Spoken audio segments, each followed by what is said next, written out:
Headlines scream of an overnight collapse in the American auto industry. The trigger isn't a Wall Street crash, but a calculated move from its closest ally. Canada, backed into a corner by President Trump's escalating tariff threats, has just turned a simple commodity, steel, into an economic weapon. The retaliation has sent shockwaves through Detroit, threatening to wipe out profits for corporate giants and paralyzing the world's most integrated supply chain. How did a fight over steel threaten to bring the entire North American auto industry to its knees? For more than half a century, the American and Canadian auto industries weren't just partners, they were a single, integrated powerhouse. The 1965 Auto Pact erased the border for cars and parts, creating a seamless manufacturing ecosystem that stretched from the American Midwest to southern Ontario. Steel, forged in Hamilton, became the frame of a car assembled in Detroit. This pact became the blueprint for the North American Free Trade Agreement, or NAFTA, which turned the continent into a fortress of shared production, a model of efficiency built on mutual trust. But that trust was systematically dismantled by the Trump administration's America First doctrine. The White House viewed this intricate integration not as a shared strength, but as a system that had allowed Canada to thrive at America's expense. The first shots were fired with tariffs on Canadian steel and aluminum, justified under the controversial claim of national security. For the US, steel wasn't just a product, it was a symbol of industrial might, and the administration believed Canada was unfairly subsidizing its own producers. Washington was convinced that as the primary consumer of Canadian steel, buying a quarter of its total supply, it held all the cards. It saw Canada's reliance as a critical weakness to be exploited, a lever to force concessions across the board. The administration fundamentally believed that when push came to shove, Canada would have no choice but to protect its most vital export, steel, at all costs. They never imagined that Canada would be willing to turn that lever into a weapon. In the early summer of 2025, the simmering trade dispute exploded into an all-out economic war. The Trump administration, frustrated with the lack of progress in negotiations, decided to go for the jugular. The White House threatened to unleash a devastating new wave of tariffs, with potential rates soaring as high as 50% on Canadian steel and aluminum. This wasn't just a negotiation tactic, it was an ultimatum designed to bring the Canadian economy to its knees. The strategy was classic Trump: apply overwhelming, unbearable pressure to force a swift and total capitulation. The justification from the White House was a potent mix of economic nationalism and political theater. They argued that Canada's steel industry was unfairly subsidized, flooding the US market and killing American jobs. The tariffs were presented as a necessary shield to protect American workers and national security. The public rhetoric was equally aggressive. News reports and headlines described President Trump as freaking out over Canada's refusal to buckle, portraying a leader personally invested in winning the dispute. This was a deliberate strategy to create an atmosphere of crisis and chaos. The underlying belief in Washington was that Canada, as the smaller and more dependent partner, simply could not withstand this level of economic pain. They were betting that the threat of a 50% tariff would be so catastrophic for Canada's most important export industry that Ottawa would have no choice but to fold immediately and accept whatever terms the US dictated. It was a strategy built on the assumption that Canada's only move was to surrender. Washington was about to get the shock of its life. Faced with the threat of annihilation, Canada didn't just refuse to surrender. It launched a counter-offensive of stunning strategic brilliance. Instead of just hitting back with more tariffs, Ottawa decided to weaponize the very commodity at the center of the dispute. The Canadian government announced it was actively considering a dramatic reduction in its steel and aluminum export quotas to the United States. This wasn't a defensive measure, it was a targeted attack. Canada was threatening to choke off the supply of the essential raw material that the American auto industry needed to function. It was a move designed to turn Trump's weapon back on him, transforming Canadian steel from a victim of US policy into a tool of Canadian economic warfare. But the strategy was even more sophisticated.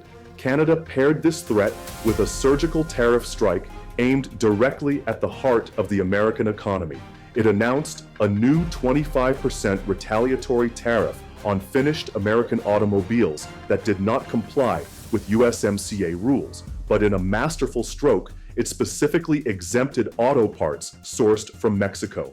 This move was designed to do two things. First, it would inflict maximum pain on the politically powerful US auto giants. Second, by exempting Mexican parts, it would drive a wedge between American and Mexican business interests, fracturing any potential united front against Canada. It was a textbook example of asymmetric warfare, using a smaller force to exploit a larger opponent's weaknesses. Canada had stopped playing defense and had just launched its own attack on the most critical sector of the American industrial base. The impact was immediate and catastrophic.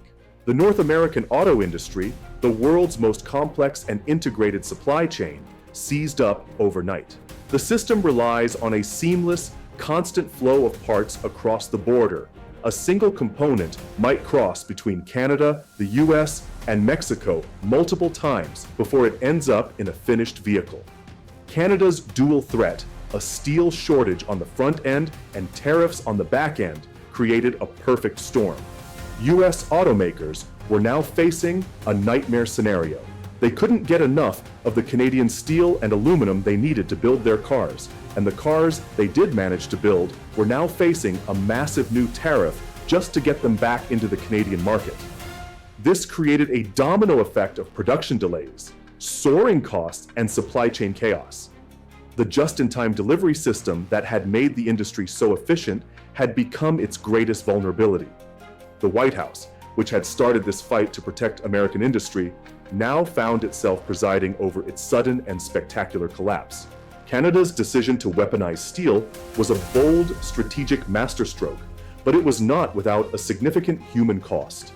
In Windsor, Ontario, a city whose very identity is fused with the auto industry, the blowback was immediate and painful.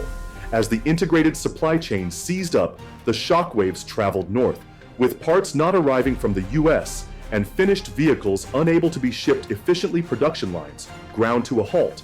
The Stellantis minivan plant, a cornerstone of the local economy, was forced to announce temporary shutdowns, directly impacting more than 3,500 workers. For these workers and their families, the geopolitical chess match in Ottawa and Washington became a terrifying reality. A shift canceled, a paycheck lost, a future thrown into uncertainty. These were the frontline soldiers in Canada's economic war. The community understood the need to stand up to American pressure, but they were the ones bearing the direct sacrifice.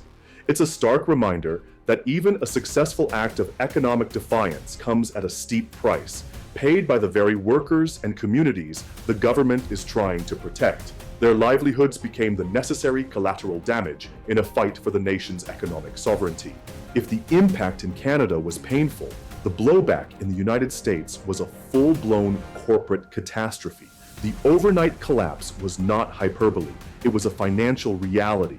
Ford announced a staggering loss of approximately $800 million in the second quarter alone, forcing it to revise its annual costs upward by a massive $3 billion. Its projected profits for the year were slashed. But this was just the beginning.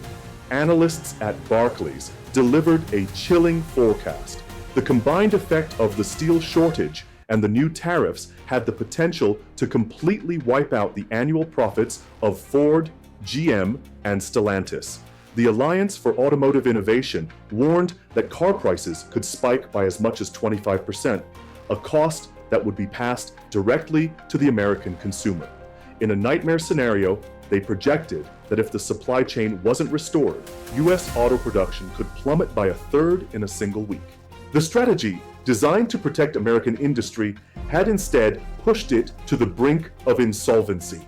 The very companies the White House claimed to be defending were now facing financial ruin because of its policies. The American consumer, who had been promised a manufacturing renaissance, was now facing soaring prices and fewer choices. The blowback was swift, brutal, and entirely self-inflicted. President Trump's attempt to bully his closest ally had backfired in the most spectacular way imaginable, sacrificing the crown jewel of American manufacturing in a high-stakes gamble that had gone horribly wrong. A trade war over steel has escalated into a full-blown crisis for North America's most important industry. In a stunning display of economic warfare, Canada turned a simple commodity into a powerful weapon, bringing the U.S. auto sector to its knees and catching the White House completely by surprise. The world's most integrated supply chain is now fractured, and the two allies are locked in a dangerous standoff with no easy way out. In the race to define the future, will North America win together, or will both nations lose by trying to go it alone? Are you American or Canadian? Share your story and your perspective in the comments below.